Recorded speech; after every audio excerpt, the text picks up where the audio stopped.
Everyone, welcome back to Naina Singh motivation. I hope आप सब लोग बहुत अच्छे से होंगे। आज की ये वीडियो उनके लिए है जो अपने धर्म को लेकर बहुत कंफ्यूज्ड हैं। उन्हें अभी तक नहीं पता चला कि कौन सी परिस्थिति में हमारा क्या धर्म बनता है या फिर धर्म किसे कहते हैं। ठीक है, हमें क्या कर्म करना चाहिए जिससे हम ये जान सके कि हम जो कर रहे हैं वो सही है या गलत है। ठीक है, जो लोग अपने धर्म और कर्म को लेकर अभी तक कंफ्यूज्ड हैं के लिए ये वीडियो बहुत इम्पोर्टेंट होने वाली है। तो वीडियो को एंड तक ज़रूर देखिएगा, क्योंकि मैं आपको गारंटी दे सकती हूँ कि आपने अगर ये वीडियो एंड तक देख ली ना, तो आपको फिर किसी और से कुछ भी पूछने की या जानने की ज़रूरत नहीं पड़ने वाली है। ठीक है, तो चलिए वीडियो को स्टार्ट करते हैं।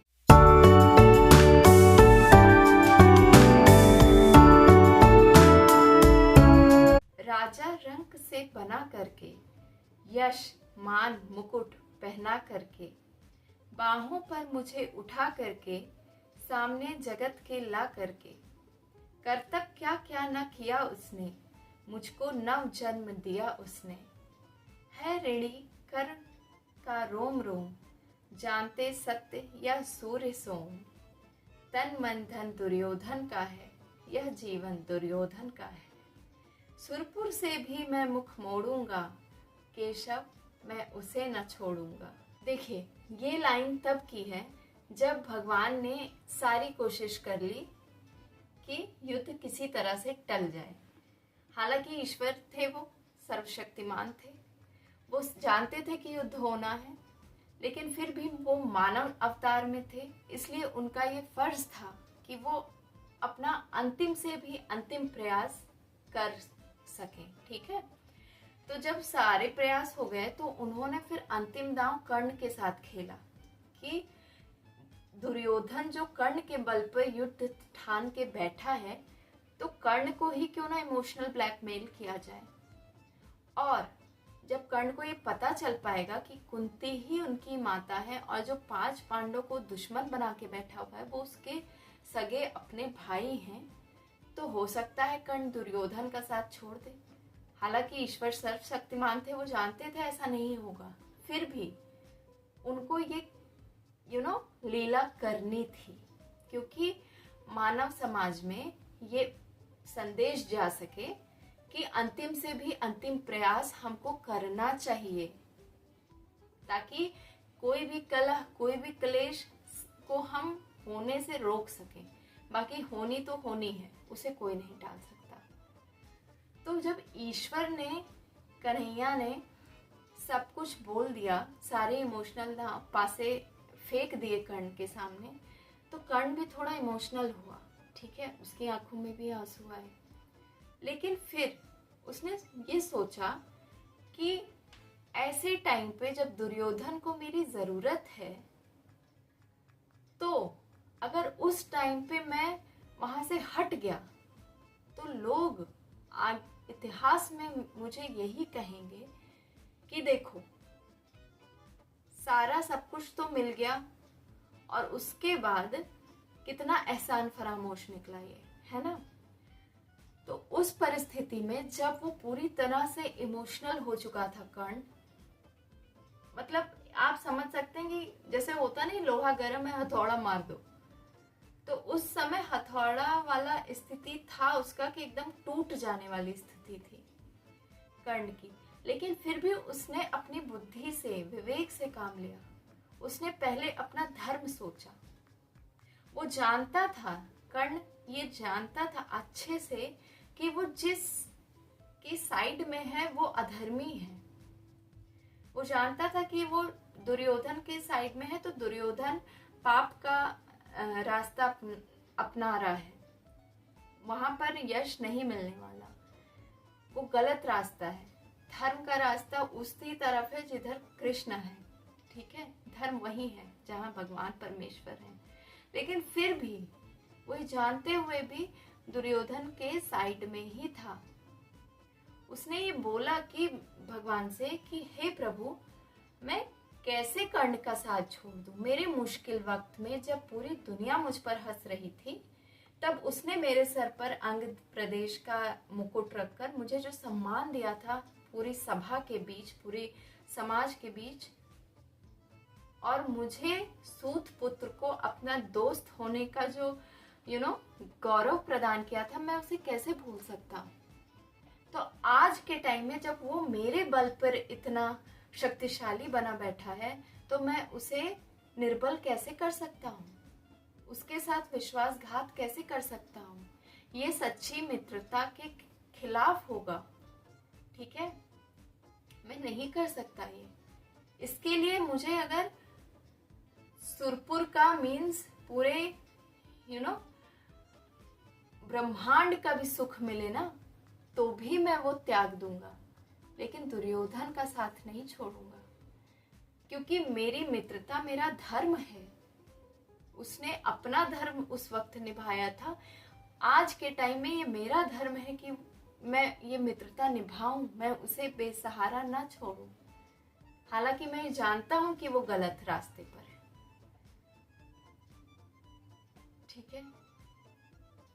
तो इससे हमें ये सीख मिलती है कर्ण की, इस चीज से हमें कर्ण को क्यों मरने के बाद भी पापियों की संगत नहीं झेलनी पड़ी।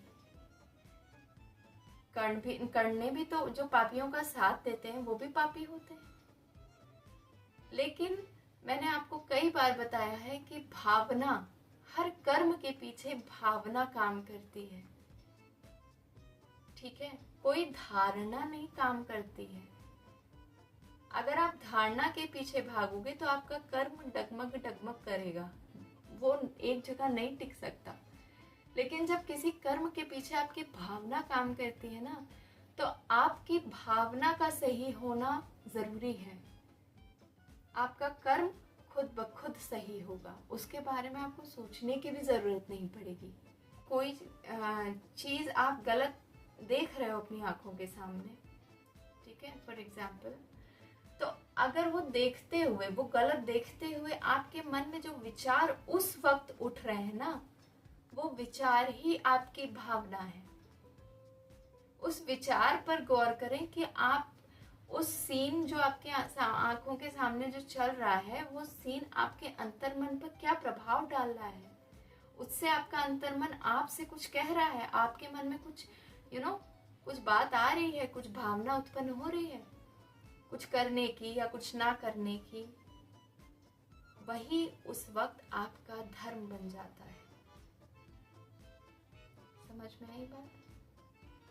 जैसे कि आप रास्ते पर जा रहे हो, ठीक है, कोई दो लोगों में आपने देख ली लड़ाई होते हुए, ठीक है, अब आप चले जा रहे हो, आप उन्हें देखे कि लड़ाई हो रही है, तो कई लोगों के मन में ये आता है, यार चलो सीधे दूसरे की लड़ाई में क्या पड़ना, पता नहीं किस लिए लड़ रहे हैं, अभी पता नहीं उसमें मैं भी शामिल हो जाऊं, ठीक है, पुलिस कचहरी का चक्कर लगाना पड़े, निकल लो यहाँ से। लेकिन कोई कोई तरह के इंसान होते हैं, मनुष्य होते हैं, जिनके मन में ये आता है, वो गाड़ी रोक के, हाँ भैया क्या बात है, क्यों लड़ रहे हो, है ना। कई बार ऐसा होता है, और उनके छोटे से प्रयास से वो लड़ाई खत्म भी हो जाती है, क्योंकि किसी को नहीं पता वो क्यों लड़ रहे हैं।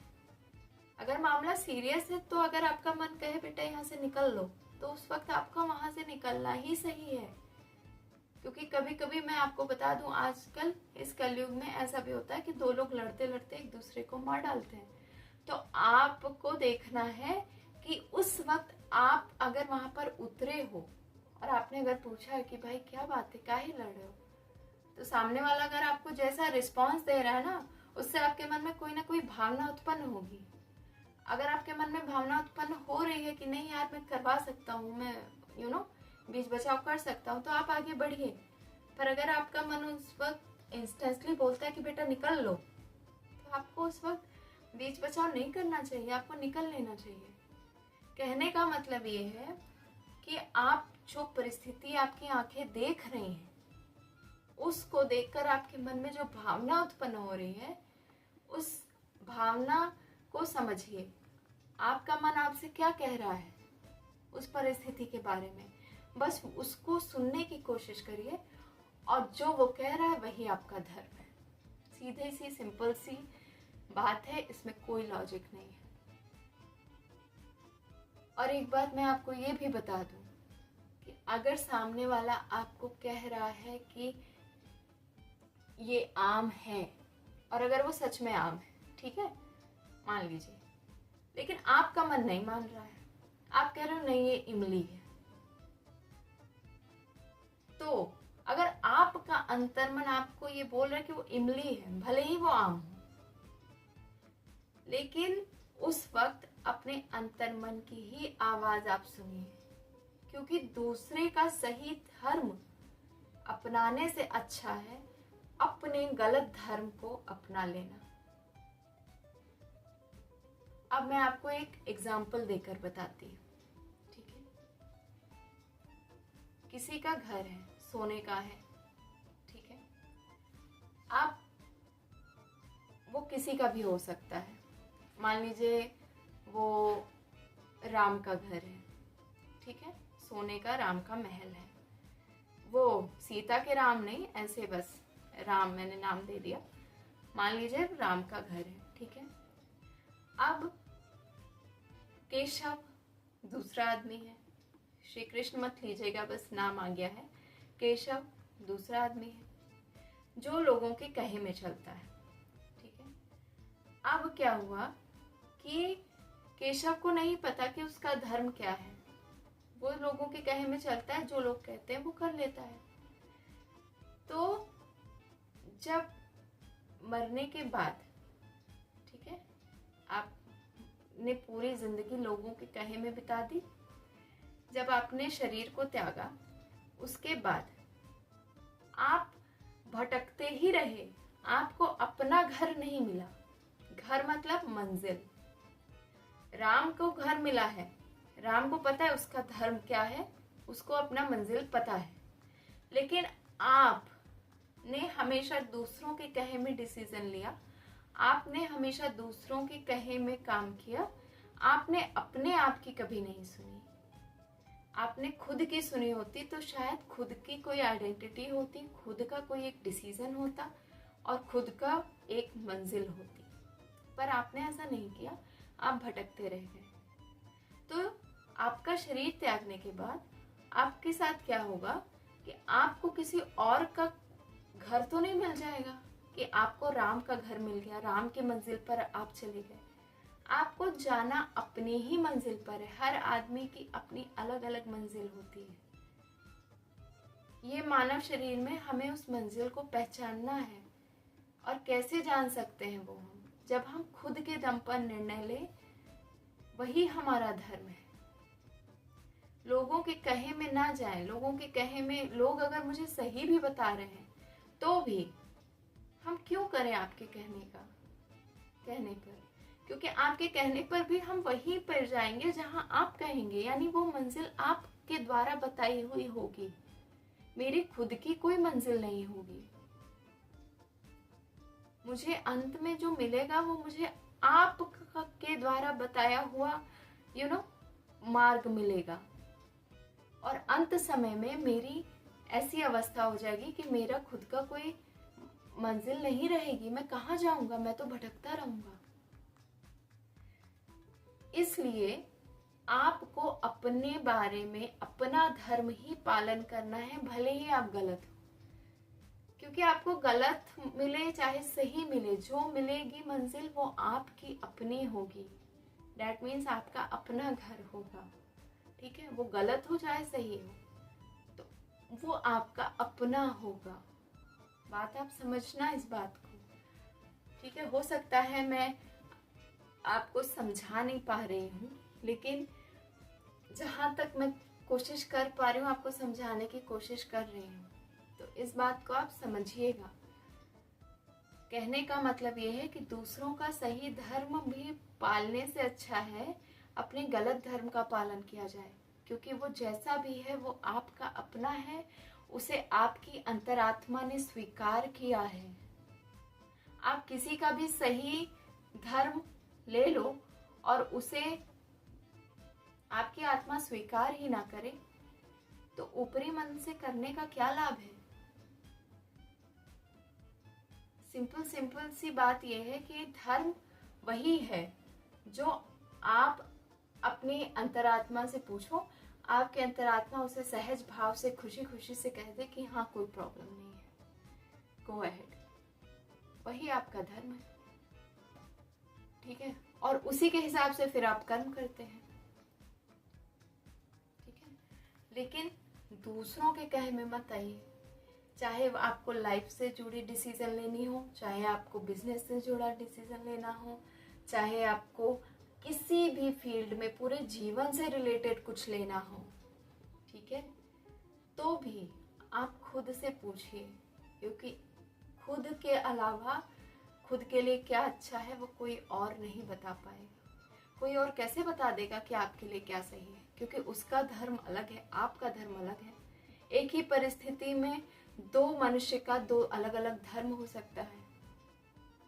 हो सकता है कि आप देखें कि कुत्ते को कोई मार रहा है, आपका अंतर्मन कहे कि नहीं नहीं उस कुत्ते को बचाना चाहिए, पर वहीं आपके बगल में खड़ा है जो, उसका अंतर्मन कहे यार भगाओ कुत्ते को, हटाओ, रोज आता है।